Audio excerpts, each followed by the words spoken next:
சாப்பிட்டதுக்கப்புறம் பேசுகிறது, அதுவும் வெறும் தேங்க்ஸ் மட்டும் சொல்கிறது கண்டிப்பாக உங்களுக்குலாம் ரொம்ப போர் அடிச்சிருக்கும். இது எப்படி உட்காந்து தூங்காமல் கேட்டீங்கன்னு தெரியல. முதல்ல அதுக்கே ரொம்ப நன்றி. நடுவில் கையெல்லாம் தட்டி பாராட்டுறீங்க, அது மிக்க நன்றி. இந்த படத்தை கேட்கும்போது ஒரு பெரிய பிரமிப்பும் நம்பிக்கையும் இருந்தது. இது எப்படி சாத்தியமாக போகுது அப்படின்னு ஒவ்வொரு படத்துக்கு முன்னாடி ஒரு பெரிய கேள்வி இருக்கும். சரி, நடித்து முடிச்சிருவோம். ஏன்னா அப்போ கதை கேட்கும்போது மட்டும்தான் அந்த கதையோட அட்ராக்ஷன்ஸு, அதோட வேலை அந்த கதை அட்ராக்ட் பண்ணக்கூடிய பாயிண்ட்ஸ் எல்லாம் தெரியும். நடிக்கும்போது தெரியாது, அது வெறும் கால்குலேஷன்ஸ் மட்டும்தான். நடித்து முடிச்சதுக்கப்புறம் எனக்கு சுத்தமாக தெரியாது. இது ஒரு ஒர்க் அவுட் ஆகும், ஒரு 5% தெரியலாம்.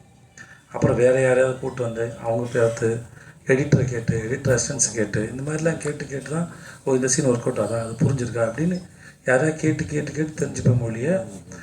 ஆனால் அந்த கேட்குற ஒவ்வொரு பாசியும் மொத்த மாலையாக கற்பனை பண்ணவே முடியாது மனசில்.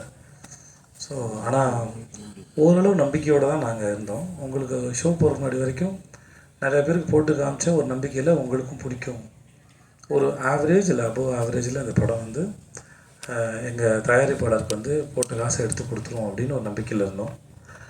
ஏன்னா என்னுடைய முந்தைய படங்கள்லாம் சரியாக போகாதனால இன்னொரு நண்பர் சொன்னார், இந்த மாதிரி என்னோடய படம் ஒரு பேனர் ஏற்றும்போது வந்து விஜய் சேதுபதிக்கு இனிமேல் பேனர் ஏற்றினா கூட்டமாக வரப்போகுது அப்படின்னு ஒரு 2-3 படத்துக்கு முன்னாடி சொன்னதாக என்கிட்ட சொல்லும்போது நான் வந்து ஒரு வேளை என்னன்னு தெரியல, ஒரு கணக்கெலாம் இருக்கும். பட் அதெல்லாம் யோசித்து இந்த படத்தை செய்யலாம் இல்லை. இது எந்த விதமான எமோஷனுக்காகவும் இதை சொல்லவே இல்லை. இந்த மாதிரி நிறையா கேள்விகள் வந்து என்னை சுற்றி ஓடிக்கிட்டே இருந்தது. அந்த கேள்விகளுக்கு பதில் சொல்வதற்காக மகாராஜா பண்ணலை. ஏன்னா அந்த எண்ணத்தில் பண்ணால் அது உருப்படாது, அதனால் அப்படிலாம் யோசிச்சு எதையுமே பண்ணலை. கேள்வி எதையும் நான் எழுப்பவில்லை. என்னை சுற்றி இருக்கவங்க தான் கேள்வி எழுப்புனாங்க, என்னை சுற்றி இருக்கவங்க தான் பதிலும் சொன்னாங்க. அந்த பதிலாக மகாராஜா அமைஞ்சதில் நான் நித்திலனுக்கும் சுதன் சாருக்கும் ரொம்ப பெரிய நன்றி நான் சொல்லிக்கிறேன்.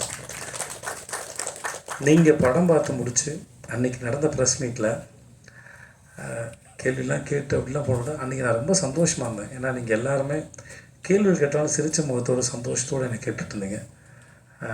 அந்த மூமெண்ட் நாளைக்கு மக்கள் பார்க்க போகிறாங்க, இன்றைக்கி நீங்கள் பார்த்துட்டு அந்த இரவு ரொம்ப இனிமையான இரவாக இருந்தது. அது முடிச்சுட்டு போய் அந்த மோஸ்ட்லி நான் பேசினலாம் உட்காந்து பார்க்க மாட்டேன், என் படம் பார்க்குறது எனக்கு பிடிச்சமாக இருக்கும். அந்த ஒரு 14 நிமிஷம் 10 நிமிஷம் நினைக்கிறேன், அதை உட்காந்து பார்த்துட்டு இருந்தேன். ரொம்ப சந்தோஷமாக இருந்திருக்கு அந்த நேரத்தில். நான் நீங்கள் படம் பார்த்து நீங்கள் அதை வரவேற்ற விதத்தை பார்த்து. ஸோ உங்கள் அனைவருக்கும் மிக்க நன்றி. உங்களிடம் இதுவரை இருந்த உறவும் இனிமையானது, இனிமேல் தொடர போகிற உறவும் இனிமையானது. உங்கள் அனைவருக்கும் மிக்க நன்றி. மக்களுக்கு ரொம்ப பெரிய நன்றி. உங்கள் ரசனைக்கு ரொம்ப நன்றி. என் மீது வைத்த நம்பிக்கைக்கு நன்றி. இந்த படத்தின் மீது வந்து ரசித்து, முன்னாடி நாங்கள் சொன்ன மாதிரி இந்த படத்தை பற்றின அந்த பிளாட்ஸை மக்கள் கண்ணியத்தோடு மற்றவங்களுக்கு சொல்லாமல் அதை காப்பாற்றவும் நான் நம்பணும்.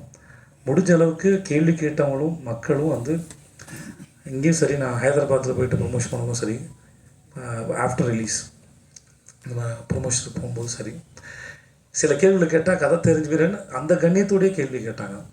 ஸோ அந்த அத்தனைக்கும் நன்றி. என் கூட பணிபுரிந்த ஒவ்வொருக்கும் தனித்தனியாக தேங்க்ஸ் சொன்னால் எனக்கும் தூக்கம் வருது, நல்லா சாப்பிட்டேன் நான். அதில் மிக்க நன்றி. அன்புடன் விஜய் சேதுபதி. நன்றி.